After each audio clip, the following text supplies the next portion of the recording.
Man, I can't believe how long I've been in this line. I feel like I've been waiting forever. Oh, I feel you. I've been here for over an hour. You feel me? I don't think I know you well enough. Hey everyone. So in this context, I feel you means I understand you, or even I agree with what you are saying. So for example, let's say that you go to a movie with your friend and the movie is not very good. And you say to your friend, wow, this movie is terrible. And they reply, I feel you. This is awful. So they're agreeing with you.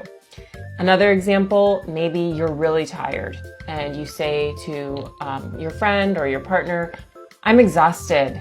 And they say, I feel you. I am so tired. So they are agreeing with you. They are also exhausted. All right, that is it for today. So let me know if you have any questions and I will see you next time.